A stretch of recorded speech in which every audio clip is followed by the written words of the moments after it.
बिस्मिल्लाहिर्रहमानिर्रहीम। अस्सलाम वालेकुम डियर व्यूवर्स, कैसे हैं आप सब लोग। मैं फौजिया अपने चैनल हेल्थ एंड होमियो मैं फौजिया के साथ आज मैं जो टॉपिक आप लोगों के साथ डिस्कस करने जा रही हूँ वो है डायरिया का। डायरिया से हम सब लोग अच्छी तरह से वाकिफ हैं कि जिसको आम सादा अल्फाज में हम लोग दस्त भी कहते हैं या हम इसको लूज मोशंस भी कहते हैं। डायरिया में होता क्या है? Diarrhoea is called gastroenteritis and this is a short term illness. इसमें द मोस्ट कॉमन कॉज जो होती है वो इन्फेक्शन होती है and the infection is caused by the viruses और द बैक्टीरिया और द पैरासाइट्स। इसमें मेन प्रॉब्लम जो है इसमें हमारी इंटेस्टाइन्स इंक्लूड करती हैं। इंटेस्टाइन्स जो होती हैं वो इफेक्टेड हो रही होती हैं। जो इंटेस्टाइन्स की इनर लाइनिंग है वो इन्फेक्टेड हो जाती है या उसमें इन्फ्लेमेशन हो जाती है, जिसकी वजह से हमारी खुराक में जो वाटर होता है उसको एब्जॉर्ब करने की जो एबिलिटी है इंटेस्टाइन्स की वो कम हो जाती है या खत्म हो जाती है। और इसमें अगर हम इसकी सबसे पहले सिम्टम्स की अगर हम बात करें तो डायरिया में जो पेशेंट है वो अपनी बीमारी की वजह से बहुत ज्यादा चिड़चिड़ा हो चुका होता है। उसका मूड जो है वो बहुत ज्यादा खराब हो जाता है। इरिटेबिलिटी आ जाती है उसके मूड में। इसके अलावा उसकी जो स्किन है वो बहुत ज्यादा डिहाइड्रेटेड हो जाती है। अगर एक पर्सन को जो है वो एक दिन में 3 दफा से ज्यादा अगर मोशंस आ रहे हैं तो हम कहते हैं कि वो पर्सन जो है वो डायरिया का शिकार है। और उसकी जो स्किन होगी वो इतनी डिहाइड्रेटेड होती है कि अगर आप उसको यहाँ से पिंच करते हैं, उसके हाथ पे पिंच करते हैं तो स्किन जो है वो वापस अपनी जगह पर जाने की बजाय वहीं पे जो है वो स्टिल हो जाती है। तो ये इस बात का साइन होता है कि उसमें पानी की शदीद कमी हो गई है।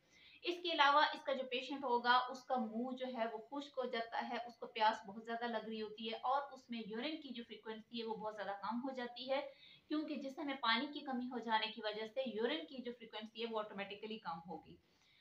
इसके अलावा इसका जो पेशेंट है उसको बहुत ज्यादा चक्कर आना शुरू हो जाते हैं, बहुत ज्यादा उसको वीकनेस महसूस होना शुरू हो जाती है।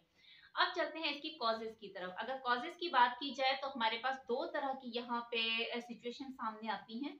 सबसे पहली जो सिचुएशन है उसमें जो कॉजेज हैं उसमें हमारे पास जो है वो वायरल इन्फेक्शन हो सकती है या बैक्टीरिया की वजह से इन्फेक्शन हो सकती है या फिर उसकी कॉज पैरासाइट्स हो सकते हैं।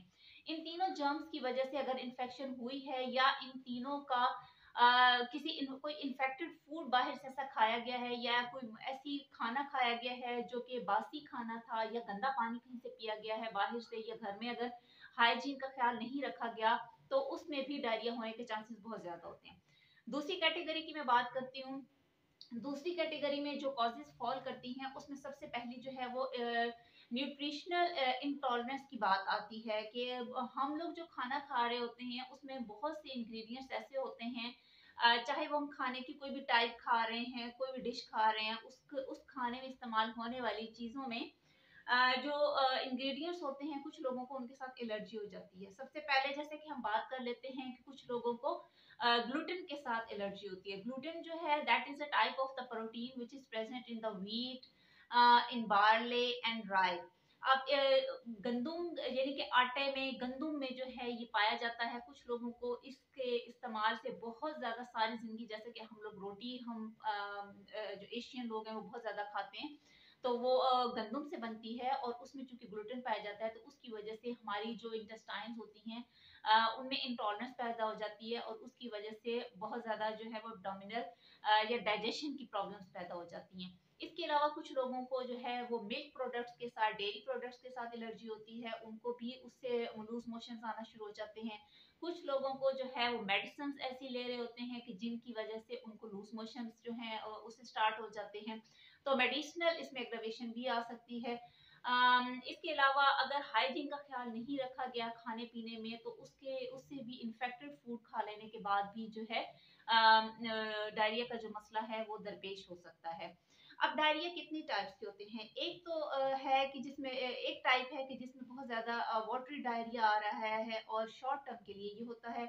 इसमें बहुत ज्यादा लूज मोशंस आ रहे होते हैं और पेशेंट जो है वो बहुत ज्यादा निढाल हो जाता है, उसमें डिहाइड्रेशन होने की जो है वो खतरा बढ़ जाता है। दूसरी टाइप जो है जिसको कि हम डिसेंट्री बोलते हैं, इसमें ब्लडी डायरिया होता है कि इसमें जो लूज मोशंस आ रहे होते हैं उसके साथ ब्लड आना शुरू हो जाता है, म्यूकस आना शुरू हो जाता है, तो इसको हम पेचिश भी बोलते हैं। इसके अलावा जो थर्ड टाइप का डायरिया होता है उसको हम परसिस्टेंट डायरिया बोलते हैं, जो कि 2-3 हफ्तों तक चला जाता है और इसमें बिल्कुल पेशेंट को आराम नहीं आ रहा होता है। उसका जो ड्यूरेशन है वो बढ़ते बढ़ते 2 से 3 हफ्तों तक चला जाता है और पेशेंट को पेट में दर्द भी हो रही होती है, उसको मतली भी हो रही होती है, वॉमिटिंग्स भी साथ में हो रही होती है। यानी कि एक ट्रू पिक्चर जो है वो फूड पॉइजनिंग की हमारे सामने आ रही होती है। अब देखते हैं कि इसमें हमें कौन-कौन सी जो होम्योपैथिक मेडिसिन हैं वो किस तरह से हेल्प आउट कर रही हैं। जो सबसे ज़्यादा इम्पोर्टेंट और सबसे पहली मेडिसिन का मैं ज़िक्र करना चाहती हूँ वो है आर्सेनिक एल्बम। आर्सेनिक एल्बम के पेशेंट को क्या होगा कि इसको टोमेन पॉइजनिंग होगी, जिसको कि हम फूड पॉइजनिंग भी कह सकते हैं, कि उसने यकीनन कोई ऐसा खाना खाया हुआ होता है कि जिसमें इन्फेक्शन हो चुकी होती है, या वो बासी खाना होता है, उसमें किसी किस्म के जर्म्स जो हैं वो उसमें शामिल होते हैं, जिसकी वजह से वो खाना खराब हो चुका होता है। ऐसा खाना खाने से अगर किसी को लूज मोशन आना स्टार्ट हो जाते हैं, साथ में उसको नॉजिएटेड फीलिंग्स आ रही हैं, वॉमिटिंग स्टार्ट हो गई हैं, तो ऐसी सूरत हाल में आर्सेनिक एल्बम जो है वो बेहतरीन काम करती है। इसके अलावा इसके जो स्टूल्स होंगे, इसमें जो मोशंस आ रहे होते हैं वो बहुत ज्यादा फाउल स्मेल के साथ होते हैं, बहुत बदबूदार किस्म के उसको स्टूल वो मोशंस आ रहे होते हैं। इसके अलावा इसके पेशेंट को प्यास बहुत ज्यादा लग रही होती है, इसके पेशेंट के मुंह का जायका जो है वो कड़वा हो जाता है, बिटर टेस्ट हो जाता है। इसके अलावा उसको पानी की बहुत ज्यादा प्यास लग रही होती है। तो ऐसी सिचुएशन अगर हो तो आर्सेनिक एल्बम 30 की पोटेंसी में इस्तेमाल करें, और इसके 2 ड्रॉप्स जो हैं वो दिन में 3 दफा डायरेक्ट आप टंग के ऊपर ले सकते हैं। तो इसके जो हैं वो बहुत अच्छे रिजल्ट सामने आते हैं और ये एक बहुत ही ज्यादा इफेक्टिव रेमेडी है। तो बात करते हैं अब दूसरी मेडिसिन की। मेरी दूसरी मेडिसिन का नाम है एलोस। एलोस को भी हम 30 की पोटेंसी में इस्तेमाल करवाते हैं। एलोस की जो अलामात सामने आती हैं उसमें देखा गया है कि इसका जो डायरिया होता है वो इनवॉलेंट्री होता है, यानी कि पेशेंट का बिल्कुल भी मोशन के ऊपर कंट्रोल नहीं रहता और उसको भाग कर वॉशरूम जाना पड़ता है। इसके साथ साथ उसको पेट में शदीद किस्म की दर्द होगी, शदीद किस्म के मरोड़ उठ रहे होते हैं। आमतौर पर इसके स्टूल में म्यूकस बहुत ज्यादा आ रही होती है, लूज मोशन में देखने में आता है कि म्यूकस बहुत ज्यादा आ रही है। और ऐसे अफराद जो कि बियर पीने के शौकीन हैं और उनको बियर के इस्तेमाल के बाद अगर डायरिया का इशू हो गया है, तो ऐसी सूरत हाल में एलोस एक बेहतरीन मेडिसिन है। एलोस को भी 30 की पोटेंसी में इस्तेमाल करवाते हैं और इसके 5 ड्रॉप्स जो हैं वो 3 टाइम्स अ डे लेने से काफी ज्यादा इससे अफाका होता है, और एलोस इस तरह के केस में बहुत ज्यादा इफेक्टिव मानी गई है। अगर किसी पर्सन को इस किस्म की सिचुएशन का सामना है कि जिसमें उसको बिल्कुल मोशन ऐसे आ रहा है कि गन शॉट की तरह से हम कह सकते हैं कि यकदम से गश आउट करते हैं, और ख़ास तौर पर हॉट वेदर में होने वाला डायरिया जो है, तो ऐसी सिचुएशन में जो मेडिसिन बेहतरीन काम करती है वो है क्रोटन टेक। क्रोटन टेक को भी 30 की पोटेंसी में इस्तेमाल करवाते हैं और इसके पेशेंट को भी रंबलिंग साउंड्स बहुत ज़्यादा पेट से आ रही होती हैं, गर्गलिंग साउंड्स बहुत ज़्यादा आ रही होती हैं, तो उनको प्रोटन टेक 30 की पोटेंसी में सुबह दोपहर शाम जो है वो 5 ड्रॉप्स इस्तेमाल करने से काफी ज्यादा फाका होगा। मामूली सी कोई चीज भी अगर वो खा लेता है या अगर पानी पीता है, कोई लिक्विड्स लेता है, तो भी उसको पेट में मरोड़ उठना शुरू हो जाते हैं, पेट में दर्द के साथ उसको मोशन आना शुरू हो जाते हैं। तो ऐसी सूरत में क्रोटन टेक जो है वो बेहतरीन काम करती है। क्रोटन टेक को 30 की पोटेंसी में लेंगे और सुबह दोपहर शाम 5 ड्रॉप्स इस्तेमाल करें, इंशाल्लाह इन तमाम अलामात के लिए ये बेहतरीन मेडिसिन है। अगर तो ओल्ड पीपल जो हैं, एजेड अफराद हैं और उनको इस किस्म की प्रॉब्लम का सामना करना पड़ जाए कि ओल्ड एज में जिन मर्द हजरात को या खवातीन को लूज मोशन आना स्टार्ट हो गए हैं और उनको इस तरह से महसूस हो रहा है कि मोशन जो है वो लीक हो रहा है और उनका कंट्रोल नहीं है, तो ऐसी सिचुएशन में कार्बोवेज 30 की पोटेंसी में बहुत अच्छा काम करती है। ऐसे केसेस में कार्बोवेज 30 को सुबह दोपहर शाम जो है वो 5 ड्रॉप्स इस्तेमाल करने से काफी ज्यादा अफाका होता है। इसके अलावा एक और मेडिसिन जो कि बहुत बेस्ट मानी गई है डायरिया के लिए वो है पोडोफाइलम। पोडोफाइलम को भी 30 की पोटेंसी में इस्तेमाल करवाया जाता है। पोडोफाइलम के लिए हमेशा इसमें 4 पीस की का जो साइन है, इंडिकेशन है, उसको सामने रखा जाता है, जैसे कि प्रोफ्यूज, पेनलेस, पॉलीक्रोमेटिक और prolapsis. These are the 4 P's which are indicating the symptoms of this medicine. यानी इसमें डायरिया जो है वो बहुत ज्यादा प्रोफ्यूज होता है, बहुत ज्यादा वाटरी डिस्चार्ज होता है। सेकेंडली इसमें प्रोलैप्सिस ऑफ द रेक्टम देखा जाता है कि स्टूल्स के बार बार पास करने की वजह से जो रेक्टम है वो प्रोलैप्स कर जाता है।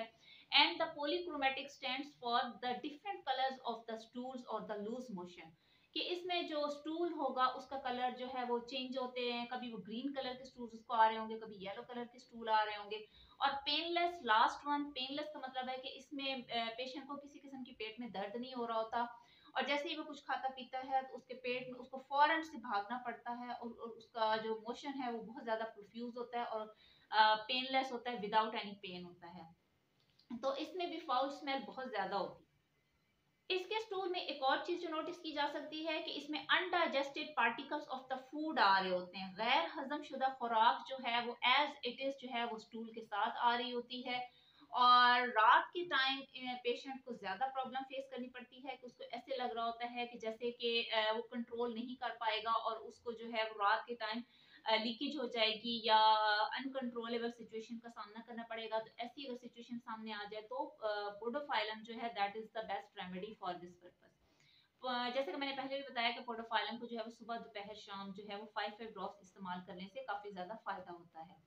अब इस सिचुएशन से बचने के लिए वो कौन से ऐसे प्रोफाइलेक्टिक मेजर्स हैं जो कि हम ले सकते हैं, तो इसमें सबसे पहली बात यही है कि डिहाइड्रेशन का सबसे ज्यादा ख्याल रखना है। अगर आपको डिहाइड्रेशन होती है और पेशेंट जो है वो बहुत ज्यादा फेंट होता चला जा रहा है और पानी की कमी उसमें हो गई है, तो आपको फौरन अपने डॉक्टर से रब्ता करना चाहिए और फौरन पेशेंट का जो है वो वाटर लेवल जो है वो उसको मेंटेन करने की कोशिश करनी चाहिए। दूसरी जो इम्पोर्टेंट चीज है वो ये है कि हाइजीन का खास तौर पर ख्याल रखें। खाना खाने से पहले हाथ धोएं, बाहर के खाना को अवॉइड करें, घर में साफ सुथरा जो खाना है वो खाने की आदत डालें। इसके अलावा जो है वो घर की सफाई का भी खास ख्याल रखें। तो इंशाल्लाह जो है वो इस किस्म के मसले से बचा जा सकता है। इंशाल्लाह आपके साथ दोबारा मुलाकात होगी एक नई वीडियो के साथ। मेरे चैनल को सब्सक्राइब करें।